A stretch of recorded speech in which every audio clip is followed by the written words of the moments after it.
या देवी सर्वभूतेषु शक्तिरूपेण संस्थितां नमस्तस्यै नमस्तस्यै नमस्तस्यै नमो नमः। या देवी सर्वभूतेषु मां चन्द्रघण्टारूपेण संस्थितां नमस्तस्यै नमस्तस्यै नमस्तस्यै नमो नमः। जय माता रानी। दोस्तों, आज आप सभी भक्तजनों का आपके YouTube चैनल जीवन अमृत पर हार्दिक अभिनंदन है। आज के वीडियो में हम सुनेंगे दुर्गा सप्तशती पाठ का 5वां अध्याय। आप सबसे अनुरोध है कि कथा को संपूर्ण सुनें और कमेंट बॉक्स में जय माता रानी लिखना बिल्कुल न भूलें। ऋषि कहते हैं, पूर्व काल में शुंभ और निशुंभ नामक असुरों ने अपने बल से घमंड में आकर शचीपति इंद्र के हाथ से तीनों लोकों का राज्य और यज्ञ भाग छीन लिए। वे ही दोनों सूर्य, चंद्रमा, कुबेर, यम और वरुण के अधिकार का भी उपयोग करने लगे। वायु और अग्नि का कार्य भी वे ही करने लगे। उन दोनों ने सब देवताओं को तिरस्कृत, राज्य भ्रष्ट, पराजित तथा अधिकारी हीन करके स्वर्ग से बाहर निकाल दिया। उन दोनों महान असुरों से अपमानित देवताओं ने अपराजिता देवी का स्मरण किया और सोचा, जगदम्बा ने हम लोगों को वर दिया था कि विपत्ति काल में स्मरण करने पर मैं तुम्हारी सारी आपत्तियों को तत्काल नाश करूंगी। यह विचार कर देवता गिरिराज हिमालय पर गए और वहां भगवती विष्णु माया की स्तुति करने लगे। देवता बोले, देवी को नमस्कार है, महादेवी शिवा को सर्वदा नमस्कार है, प्रकृति एवं भद्रा को प्रणाम है। हम लोग नियम पूर्वक जगदम्बा को नमस्कार करते हैं, रौद्रा को नमस्कार करते हैं, नित्या, गौरी एवं धात्री को बारंबार हमारा नमस्कार है। ज्योत्स्नामयी, चंद्र रूपिणी एवं कल्याणमयी देवी को बारंबार प्रणाम है। शरणागतों का कल्याण करने वाली रिद्धि एवं सिद्धि रूपा देवी को हम निरंतर नमस्कार करते हैं। राक्षसों की लक्ष्मी, राजाओं की लक्ष्मी तथा सर्वाणी अर्थात शिव की पत्नी स्वरूपा आप जगदम्बा का बारंबार नमस्कार है। दुर्गा, दुर्गपारा, सारा, सर्वकारिणी ख्याति, कृष्णा और धूम्रा देवी को सदैव नमस्कार है। अत्यंत सौम्य तथा अत्यंत रौद्र रूपा देवी को हम नमस्कार करते हैं, उन्हें हमारा बारंबार नमस्कार है। जो देवी सब प्राणियों में विष्णु माया के नाम से कही जाती हैं, उनको नमस्कार है, उनको नमस्कार है, उनको बारंबार नमस्कार है। जो देवी सब प्राणियों में चेतना कहलाती हैं, उनको नमस्कार है, उनको नमस्कार है, उनको बारंबार नमस्कार है। जो देवी सब प्राणियों में बुद्धि रूप से स्थित हैं, उनको नमस्कार है, उनको नमस्कार है, उनको हमारा बारंबार नमस्कार है। जो देवी सब प्राणियों में निद्रा के रूप में स्थित है, उनको नमस्कार है, उनको नमस्कार है, उनको हमारा बारंबार नमस्कार है। जो देवी सब प्राणियों में क्षुधा रूप से विद्यमान है, उनको नमस्कार है, उनको नमस्कार है, उनको बारंबार नमस्कार है। जो देवी सब प्राणियों में छाया रूप से विद्यमान है, उनको नमस्कार है, उनको नमस्कार है, उनको बारंबार नमस्कार है। जो देवी सब प्राणियों में छाया रूप में विद्यमान है, उनको नमस्कार है, उनको नमस्कार है, उनको बारंबार नमस्कार है। जो देवी सब प्राणियों में तृष्णा रूप में विद्यमान है, उनको नमस्कार है, उनको नमस्कार है, उनको बारंबार नमस्कार है। जो देवी सब प्राणियों में क्षमा रूप से विद्यमान है, उनको नमस्कार है, उनको नमस्कार है, उनको बारंबार नमस्कार है। जो देवी सब प्राणियों में जाति रूप से विद्यमान है, उनको नमस्कार है, उनको नमस्कार है, उनको बारंबार नमस्कार है। जो देवी सब प्राणियों में लज्जा रूप से विद्यमान है, उनको नमस्कार है, उनको नमस्कार है, उनको बारंबार नमस्कार है। देवी सब प्राणियों में लज्जा रूप में विद्यमान है, उनको नमस्कार है, उनको नमस्कार है, उनको बारंबार नमस्कार है। जो देवी सब प्राणियों में शांति रूप से विद्यमान है, उनको नमस्कार है, उनको नमस्कार है, उनको बारंबार नमस्कार है। जो देवी सब प्राणियों में श्रद्धा रूप से विद्यमान है, उनको नमस्कार है, उनको नमस्कार है, उनको बारंबार नमस्कार है। जो देवी सब प्राणियों में क्रांति रूप से विद्यमान है, उनको नमस्कार है, उनको नमस्कार है, उनको बारंबार नमस्कार है। जो देवी सब प्राणियों में लक्ष्मी रूप से विद्यमान है, उसको नमस्कार है, उनको नमस्कार है, उनको बारंबार नमस्कार है। जो देवी सब प्राणियों में वृद्धि रूप से विद्यमान है, उनको नमस्कार है, उनको नमस्कार है, उनको बारंबार नमस्कार है। जो देवी सब प्राणियों में स्मृति रूप से विद्यमान है, उनको नमस्कार है, उनको नमस्कार है, उनको बारंबार नमस्कार है। जो देवी सब प्राणियों में दया रूप से विद्यमान है, उनको नमस्कार है, उनको नमस्कार है, उनको बारंबार नमस्कार है। जो देवी सब प्राणियों में तुष्टि रूप से विद्यमान है, उनको नमस्कार है, उनको नमस्कार है, उनको बारंबार नमस्कार है। जो देवी सब जीवों में माता रूप से विद्यमान है, उनको नमस्कार है, उनको नमस्कार है, उनको बारंबार नमस्कार है। जो देवी सब जीवधारियों में भ्रांति रूप से स्थित हैं, उनको नमस्कार है, उनको नमस्कार है, उनको बारंबार नमस्कार है। जो जीवों के इंद्रिय वर्ग की अधिष्ठात्री देवी एवं प्राणियों में सदा विद्यमान रहने वाली हैं, उन व्याप्ति देवी को बारंबार नमस्कार है। जो देवी चैतन्य रूप में इस संपूर्ण जगत को व्याप्त करके स्थित हैं, उनको नमस्कार है, उनको नमस्कार है, उनको बारंबार नमस्कार है। पूर्व काल में इष्ट अभीष्ट प्राप्ति होने से देवताओं ने जिनकी स्तुति की तथा इंद्र ने बहुत दिनों तक जिनका सेवन किया, वह कल्याण की साधना भूता ईश्वरी हमारा कल्याण और शुभ करे तथा सारी आपत्तियों का नाश कर डाले। उदंड दैत्यों से पीड़ित हम सभी देवता जिन महेश्वरी जिन परमेश्वरी के इस समय नमस्कार करते हैं तथा जो भक्ति से विनम्र पुरुषों द्वारा स्मरण की जाने पर तत्काल ही संपूर्ण विपत्तियों का नाश कर देती है, वे जगन माता हमारा संकट दूर करे। ऋषि बोले, राजन, इस प्रकार जब देवता स्तुति कर रहे थे, उस समय पार्वती देवी गंगा जी के जल से स्नान करने के लिए वहां आई। उन सुंदर भाव वाली भगवती ने देवताओं से पूछा, आप लोग यहाँ किसकी स्तुति कर रहे हैं? तब उन्हीं के शरीर कोश से प्रकट हुई शिवा देवी बोली, शुंभ दैत्य से अपमानित और युद्ध में निशुंभ से विजित हो यहाँ एकत्र हुए हैं। ये समस्त देवता मेरी ही स्तुति कर रहे हैं। पार्वती जी के शरीर कोश से अंबिका का प्रादुर्भाव हुआ था, इसलिए वे समस्त लोकों में कौशिकी कही जाती हैं। कौशिकी के प्रकट होने के बाद पार्वती का शरीर काले रंग का हो गया, अतः वे हिमालय पर रहने वाली कालिका देवी के नाम से प्रसिद्ध हुई। तदंतर शुंभ निशुंभ के भृत्य चंड मुंड वहां उपस्थित हुए और उन्होंने मनोहर रूप धारण करने वाली अंबिका देवी को देखा। फिर वे निशुंभ के पास जाकर बोले, महाराज, एक अत्यंत मनोहर स्त्री है जो अपनी दिव्य कांति से हिमालय को आलोकित कर रही है। वैसा उत्तम रूप कहीं किसी ने भी नहीं देखा होगा। दैत्यराज, पता लगाइए वह देवी कौन है और उसे पकड़ लीजिए। स्त्रियों में तो वह रत्न है, उसका प्रत्येक अंग बहुत ही सुंदर और तथा वह अपने ही श्री अंगों की कांति से संपूर्ण दिशाओं में प्रकाश फैला रही है। असुरेश्वर, अभी वह हिमालय पर ही विद्यमान है, आप उसे देख सकते हैं। प्रभु, तीनों लोकों में मणि, हाथी और घोड़े आदि जितने भी रत्न हैं, वे सब इस समय आपके घर में शोभा पाते हैं। हाथियों में रत्नभूत ऐरावत, पारिजात का वृक्ष और उच्छेश्रवा घोड़ा, ये सब आपने इंद्र से ले लिया है। हंसों से जुता हुआ यह विमान भी आपके आंगन में शोभा पाता है। यह रत्नभूत अद्भुत विमान जो पहले ब्रह्मा जी के पास था, वह आपके यहाँ आ गया है। यह महापदक नामक निधि का आप कुबेर से छीन लाए हैं। समुद्र ने आपको केसरों में सुशोभित किंजलिकनी नामक माला भेंट की, जिसके कमल कभी नहीं कुमलाते। सुवर्ण की वर्षा करने वाला वरुण का छत्र भी आपके घर में ही शोभा पाता है तथा यह श्रेष्ठ रथ जो पहले प्रजापति के अधिकार में था, वह आपके पास मौजूद है। दैत्येश्वर, मृत्यु की उत्क्रांतिदा नाम वाली शक्ति भी आपने छीन ली है तथा वरुण का पास और समुद्र में होने वाले सब प्रकार के रत्न आपके भाई निशुंभ के अधिकार में है। अग्नि ने भी स्वतः शुद्ध किए हुए 2 वस्त्र आपकी सेवा में भेंट किए हैं। दैत्यराज, इस प्रकार सभी रत्न आपके एकत्रित कर चुके हैं। फिर जो यह स्त्रियों में रत्न रूपी कल्याणमयी देवी है, इसे क्यों नहीं आपने अधिकार में कर लेते हैं? ऋषि बोले, चंड मुंड का यह वचन सुनकर शुंभ ने महादैत्य सुग्रीव को बुलाकर कहा, तुम मेरी आज्ञा से उससे ये बातें जाकर कहो और ऐसा उपाय करो जिससे प्रसन्न होकर वह शीघ्र ही यहाँ आ जाए। यह वह दूत पर्वत के अत्यंत रमणीक प्रदेश में जहाँ देवी स्थित थी गया और मधुर वाणी से कोमल वचन से बोला। दूत बोला, हे देव, दैत्यराज शुंभ इस समय त्रिलोकाधिपति हैं।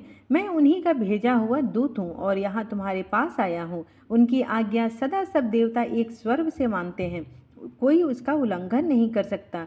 वे संपूर्ण देवताओं को पराजित कर चुके हैं। उन्होंने तुम्हारे लिए जो संदेश दिया है उसे कृपा सुनो। उन्होंने कहा है कि तीनों लोग मेरे अधीन चलते हैं। संपूर्ण यज्ञों के भागों को मैं पृथक भोगता हूँ। तीनों लोक में जितने श्रेष्ठ रत्न हैं वे सब मेरे अधिकार में हैं। देवराज इंद्र का वाहन ऐरावत, जो हाथियों में रत्न के समान है, मैंने छीन लिया है। क्षीर सागर को मतने से जो अश्वत्थ रत्न उच्चय श्रवा प्रकट हुआ था, देवताओं ने मेरे पैरों पर नत होकर समर्पित किया। सुंदरी, उनके सिवा और भी जितने रत्नभूत पदार्थ देवताओं, गंधर्वों और नागों के पास थे, वे सब मेरे पास ही आ चुके हैं। हे देवी, अब हम लोग तुम्हें संसार की स्त्रियों में रत्न मानते हैं, अतः हमारे पास आ जाओ, क्योंकि रत्नों का उपभोग करने वाले हम ही हैं। चपल कटाक्षों वाली सुंदरी, तुम मेरी या मेरे भाई महापराक्रमी निशुंभ की सेवा में आ जाओ, क्योंकि तुम रत्न स्वरूपा हो। मेरा वरण करने से तुम्हें अतुलनीय महान ऐश्वर्य की प्राप्ति होगी। अपनी बुद्धि से यह विचार कर तुम मेरी पत्नी बन जाओ। ऋषि बोले, दूत के यूँ कहने पर कल्याण स्वरूपा भगवती दुर्गा देवी, जो सकल जगत को धारण करती है, मन ही मन गंभीर भाव से मुस्कुराई और बोली। देवी ने कहा, दूत, तुम सत्य कहते हो। इसमें तनिक भी झूठ नहीं है कि शुंभ जो है वो तीनों लोकों का स्वामी है और निशुंभ भी उसी समान महाबली है। किंतु इस समय मैंने जो प्रतिज्ञा कर ली है उसे मैं कैसे मिथ्या करूं? मैंने अपनी स्वअल्प बुद्धि के कारण पहले से जो प्रतिज्ञा कर रखी है उसे मैं तुम्हें कहती हूँ। मैंने प्रतिज्ञा ली है कि जो मुझे संग्राम में जीत लेगा, जो मेरे मद को चूर्ण करने देगा तथा संसार में जो मेरे समान बली होगा, वही मेरा वरण करेगा। इसलिए शुंभ अथवा महादैत्य निशुंभ स्वयं ही यहाँ पधारे और मुझे जीत कर शीघ्र मेरा हस्त ग्रहण कर ले। इसमें विलंब की क्या आवश्यकता है? दूत बोला, देवी, तुम घमंड में भरी हो, मेरे सामने ऐसी बात न करो। त्रिलोकी में कौन ऐसा पुरुष है जो शुंभ निशुंभ का सामना कर सके? देवी, अन्य दैत्यों के सामने भी सारे देवता युद्ध में नहीं ठहर सकते, फिर तुम अकेली स्त्री होकर कैसे ठहर सकती हो? जिन शुंभ आदि दैत्यों के सामने इंद्र आदि देवता भी युद्ध में खड़े नहीं हुए, उनके सामने तुम स्त्री होकर कैसे जाओगी?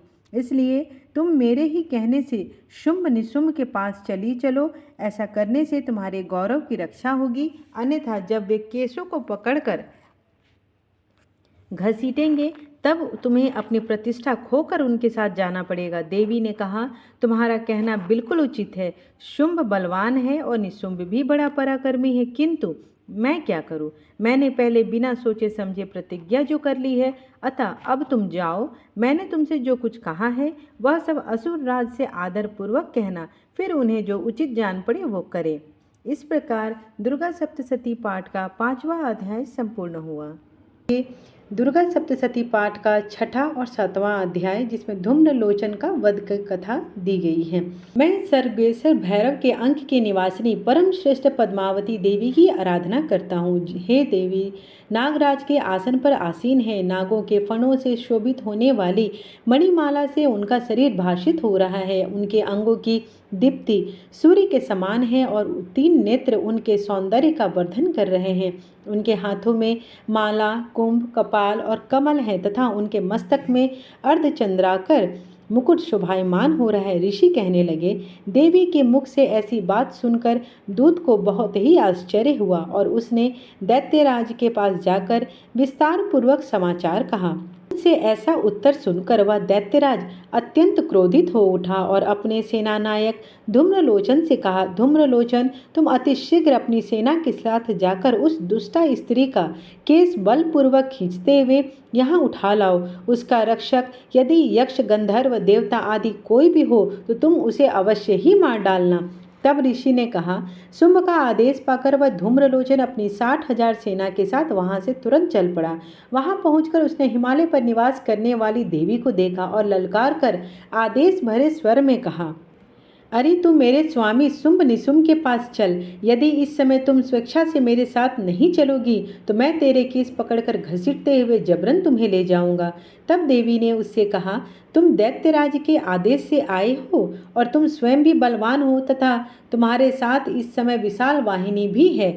ऐसी अवस्था में यदि तुम मुझ पर बल प्रयोग भी करोगे तो मैं क्या कर सकती हूँ। ऋषि ने कहा। देवी के उत्तर पर धूम्रलोचन उनकी ओर दौड़ पड़ा। तब देवी अंबिका ने हुम शब्द का उच्चारण करके उसे भस्मीभूत कर डाला। तत्पश्चात क्रुद्ध हुई उस विशाल सेना ने देवी पर आक्रमण कर दिया। फिर अंबिका और राक्षसी सेनाओं में तीक्ष्ण बाणों, शक्तियों तथा फरसों का युद्ध आरंभ हो गया। इतने में ही देवी का वाहन सिंह भी क्रोध से गर्जन करने लगा और गर्दन को बालों को हिलाता हुआ असुरों की सेना में कूद पड़ा। उस सिंह ने कुछ राक्षसों को पंजों की खरोच से, कितनों को अपने जबड़ों से विदीर्ण करके और कितनों को धराशायी करके ओष्ठ की दाढ़ों की प्रहार करके मार डाला। कितने दानवों का उस सिंह ने अपने नाखूनों से पेट फाड़ डाला। कितनों का सिर थप्पड़ से मारकर धड़ से अलग कर दिया। कितनों की भुजाएं और मस्तक उसने काट खाए तथा अपनी गर्दन के बाल हिलाते हुए किसने ही के पेट चीरकर उसका रक्तपान कर लिया। अत्यंत क्रोधित देवी के उस वाहन ने, महाबली सिंह ने क्षण मात्र में ही सारी दानवी सेना का अंत कर दिया। शुंभ राक्षस को जब यह समाचार मिला कि युद्ध में धूम्रलोचन मारा गया और उसकी सेना सिंह के द्वारा नष्ट हो गई, तब वह अत्यंत कुपित हुआ। क्रोध में आकर उसके अधरोष्ठ कंपित हो उठे। उसने चंडमुंड नामक 2 महाबली दैत्यों को आदेश दिया, हे चंडमुंड, तुम लोग अपनी विशाल सेना लेकर जाओ और उस देवी को घसीट कर अथवा उसे बांध कर पकड़ लाओ। यदि इस प्रकार उसका आना कठिन है तो उस पर समस्त दानवी सेना के शास्त्रों का प्रहार करके वही वध कर देना। उस दुष्टा की हत्या हो जाने पर तथा सिंह के मारे जाने पर उस अंबिका को पास से बांध कर यहाँ तुरंत ही लौटाओ। इस प्रकार 6ठा अध्याय समाप्त हुआ। 7वां अध्याय, जिसमें चंडमुंड का वध के बारे में बताया गया है। मैं मातंगी देवी का चिंतन करता हूँ। वे रतन जटित सिंहासन पर विराजमान होकर बोलते हुए तोते के मधुर शब्द को श्रवण कर रही हैं। वे श्याम वर्ण वाली देवी अपने एक चरण कमल पर रखकर मस्तक पर अर्ध चंद्र वरण किए हुए कुम्हार फूलों की माला पहने हुए वे वीणा वादन कर रही हैं। उनके अंग में कंचुकी कसी हुई है। वे लाल रंग की साड़ी धारण कर हाथ में शंख पात्र लिए हैं। उनके मुख पर मधु के हल्के नशे का आभास हो रहा है और उनके ललाट में बिंदी लगी हुई है। ऋषि ने कहा, इसके पश्चात शुंभ दैत्य के आदेश से वे चंडमुंड नामक दैत्य अपनी चतुरांगनी सेना लेकर अस्त्र शस्त्रों से सज्जित करके चल पड़े। वहां पहुंचकर पर्वतराज हिमालय के स्वर्णमय शिखर के ऊपर सिंह पर आरूढ़ देवी को देखा। वे मंद हास्य कर रही थी। उन देवी को देखकर दानवी सेना उन्हें पकड़ने के लिए झपट पड़ी। किसी राक्षस ने धनुष उठाया तो किसी ने मयान से तलवार खींच ली और कुछ एक देवी के पास आकर खड़े हो गए।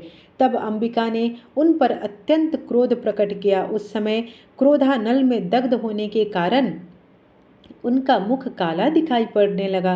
उनकी भौहें तन गई और वहां से विकराल मुखी काली का प्रादुर्भाव हुआ। उनके हाथ में तलवार और पाश था। वे चीते के चमड़े की साड़ी पहने नरमुंडों की माला से विभूषित होकर हाथ में विचित्र प्रकार की तलवार धारण किए हुए थी। उनके शरीर का मांस सूख कर केवल अस्थि पंजर शेष रह गया था, जिसके कारण उनकी आकृति बड़ी ही डरावनी लग रही थी।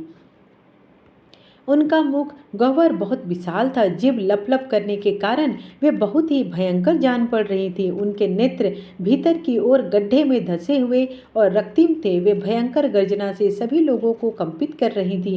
वे कालिका देवी बड़े बड़े असुरों का वध करती हुई और प्रबल वेग से आसुरी सेना पर टूट पड़ी और उन सबको अपना ग्रास बनाने लगी।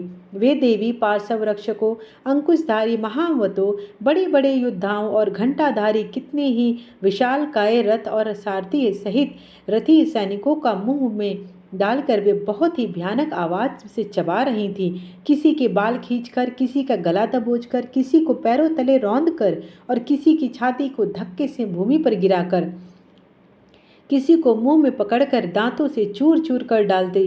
काली ने उन बलशाली दुराचारी दैत्यों की समस्त सेना को मसल दिया, कुछ एक को खा गई और कितने को ही खदेड़ दिया। कोई तलवार की मार से, कोई खटवांग से पीटे गए, कितने के नकुले दांत से पीसकर खा गई। इस प्रकार देवी ने क्षण भर में आसुरी सेना का संहार कर डाला। यह देखकर चंड उन विकराल काली की ओर दौड़ पड़ा। फिर महादैत्य मुंड ने बाणों की वर्षा करके तथा हजारों बार प्रयुक्त चक्रों से अनेक चक्र ऐसे जान पड़े मानो सूर्य के ऊपर मंडल बादलों में समा गए। तब भयंकर गर्जना करने वाली काली ने रोष में भीषण अट्टहास किया। उस समय उनके विकराल मुख के भीतर कठिनता से दिखाई पड़ने वाले दांत की चमक से वे अत्यंत उज्ज्वल दिखाई पड़ रही थी।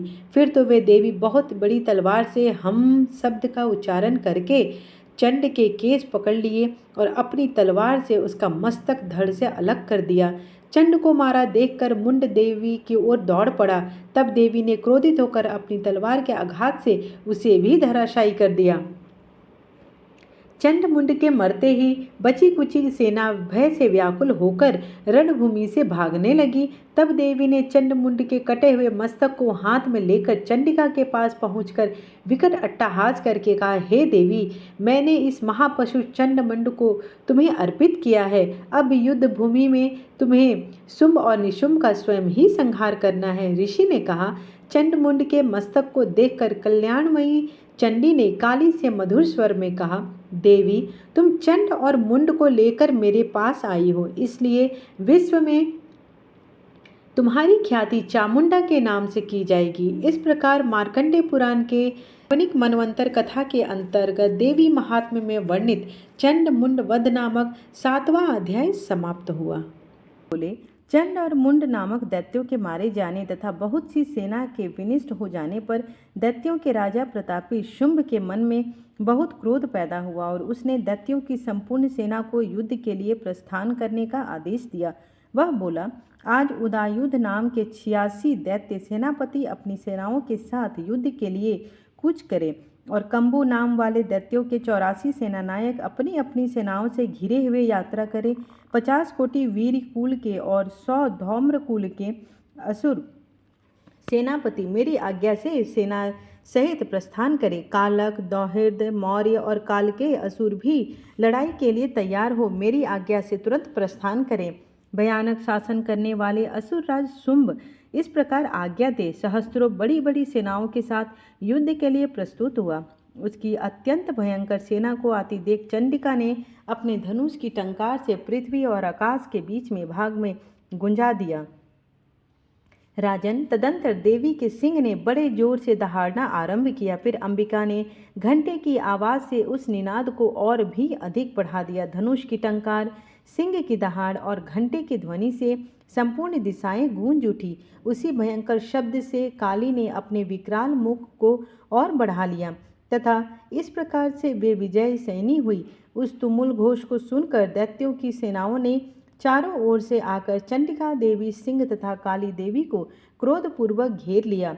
राजन, इसी बीच में असुरों के विनाश तथा देवताओं के अभ्युदय के लिए ब्रह्मा, शिव, कार्तिकेय, विष्णु तथा इन आदि देवों की शक्तियां जो अत्यंत पराक्रम और बल से संपन्न थी, उनके शरीरों से निकलकर उन्हीं के रूप में चंडिका देवी के पास आ गईं। जिस देवता का जैसा रूप, जैसी वेशभूषा और जैसी सवारी है, ठीक वैसे ही साधनों से संपन्न हो उसकी शक्ति असुरों से युद्ध करने लगी आई। सबसे पहले हंस युक्त विमान पर बैठे हुई अक्षसूत्र और कमंडलू से शोभायमान ब्रह्मा जी की शक्ति उपस्थित हुई, जिसे ब्राह्मणी कहते हैं। महादेव जी की शक्ति वृषभ पर आरूढ़ होकर हाथों में श्रेष्ठ त्रिशूल धारण किए, महानाग का कंकण पहने मस्तक में चंद्र से रेखा से विभूषित हो रही थी। कार्तिकेय जी की शक्ति रूपा जगदम्बिका उन्हीं का रूप धारण किए श्रेष्ठ मयूर पर विराजमान हो हाथ में शक्ति लिए दैत्यों से युद्ध करने के लिए आई। इसी प्रकार भगवान विष्णु की शक्ति गरुड़ पर आरूढ़ हो शंख, चक्र, गदा, सारंग, धनुष तथा खड्ग धारण किए वहां आई। अनुपम यज्ञ वाराह का रूप धारण करने वाली श्रीहरि की शक्ति भी वाराह शरीर धारण करके वहां उपस्थित हुई। नारसिंही शक्ति भी नृसिंह के सदृश शरीर धारण करके वहां आ गई। उसकी गर्दन के बालों के झटके से आकाश तारे बिखर पड़ते थे। इसी प्रकार इंद्र की शक्ति वज्र हाथ में साधे गजराज ऐरावत पर आसीन हो गई।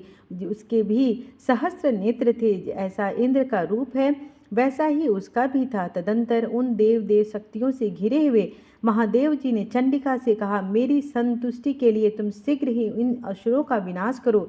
तब देवी के शरीर से अत्यंत भयानक और परम उग्र चंडिका शक्ति उत्पन्न हुई, जो सैकड़ों गीदड़ियों की भांति शब्द करने लगी। उस अपराजिता देवी ने धूमिल जटा वाले महादेव जी से कहा, भगवान आप शुंभ निशुंभ के पास दूत बनकर जाइए और उन अत्यंत घमंडी दानव शुंभ एवं निशुंभ से कहिए, साथ ही उनके अतिरिक्त जो भी दानव युद्ध के लिए वहां उपस्थित हों उन सबको मेरा संदेश दीजिए। दैत्यों, यदि तुम जीवित रहना चाहते हो तो पाताल को वापस चले जाओ। इंद्र को त्रैलोक्य का राज मिल जाए और देवता यज्ञ भाग का भोग करे। यदि अपने बल पर घमंड से चूर होकर तुम युद्ध करना चाहते हो तो आओ, मेरी योगिनियां तुम्हारे कच्चे मांस से तृप्त होंगी। क्योंकि उस देवी ने भगवान शिव को दूत के कार्य में नियुक्त किया, इसलिए वो शिवदूती के नाम से संसार में विख्यात हो गई। भगवान शिव के मुंह से देवी के वचन सुनकर वे महादैत्य भी क्रोध से भर गए और जहाँ कात्यायनी विराजमान थी उस ओर बढ़े। इसके बाद वे दैत्य क्रोध में भरकर पहले ही देवी के ऊपर बाण शक्ति और रिष्टि आदि अनेकों अस्त्रों की वर्षा करने लगे। ने भी खेल खेल में ही धनुष की टंकार की और उससे छोड़े हुए बड़े बड़े बाणों द्वारा दैत्यों के चलाए हुए बाण शक्ति और फरसों को काट डाला।